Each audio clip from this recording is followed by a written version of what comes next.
Hello, I'm Guenevere, and I wanted to talk about David Hockney's record-breaking sale at auction of $90 million.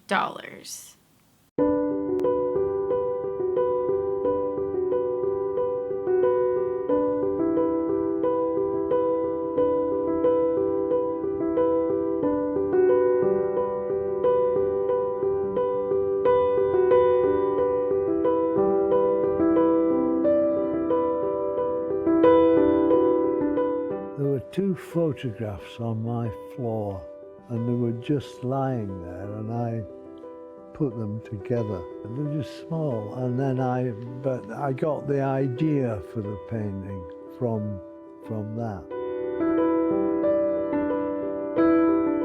The swimming pools I always loved. I mean, all the wiggly lines they make. If you photograph them, it freezes them. Whereas if you use paint, you can have wiggly lines that wiggle.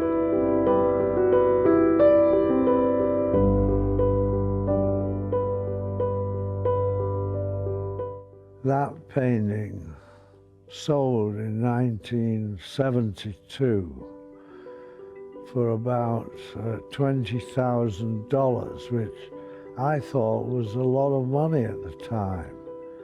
But within 6 months, it was sold again for $50,000 within 6 months. And so Andre realized the pictures were underpriced. A lot had been underpriced. As an artist, my first thought is, wow, that's amazing. But the further that I look into this, I start to wonder, does David Hockney actually get any of that money? So I started to do a little bit of research on this. I learned when I was in school in California that there was a law that protected artists, so when one of my paintings sold at auction, I would get a small percent of the profit. So the profit being, if the original painting sold for $20,000 in this case, and then it resold for $90 million, the artist would get a percent of the difference. This law first came about because Robert Rauschenberg was upset about this very situation. So in 1977, he paved the way for the California Resale Royalties Act, which was the first of its kind in the U.S. The act required that the seller would give the artist 5% of the profit from the sale.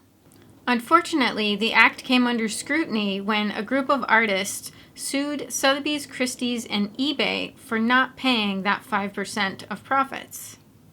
The court determined that the act undermines the Commerce Clause, which states that the U.S. Congress is the body that regulates interstate trade. Thus, the act was invalid law. There are at least 70 countries around the world that have these types of laws that protect visual artists from resale. The first one came about in France in 1920, and eventually the EU followed up in 2001 with their own laws. What do you think? Should artists get a portion of the profit from resales? If musicians and writers can continue to get royalties on their work, why shouldn't artists as well? After doing some research on this topic, it actually really makes me respect and understand Banksey's recent auction sale a lot better. Yeah, we've had a lot of interest on it, as you can imagine. It's, I think, by far the most asked about lot in the sale. But I think this is like a fair price. It's the fun of auctions, you know, everyone's got a chance. 860,000. Fair warning. Can I sell it now? At 860,000. Last chance. Bastien, are we bidding? And selling for 860,000. Thank you very much.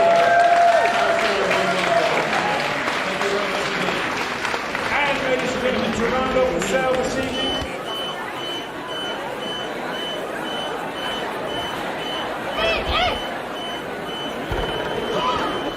I believe that the shredding of the artwork was Banksey's way of protesting this system, the fact that he didn't get anything from the sale of his work. What do you think of a system that supports art buyers instead of artists? So basically, you should buy some of my art now because eventually it'll be worth so much money and you can get rich.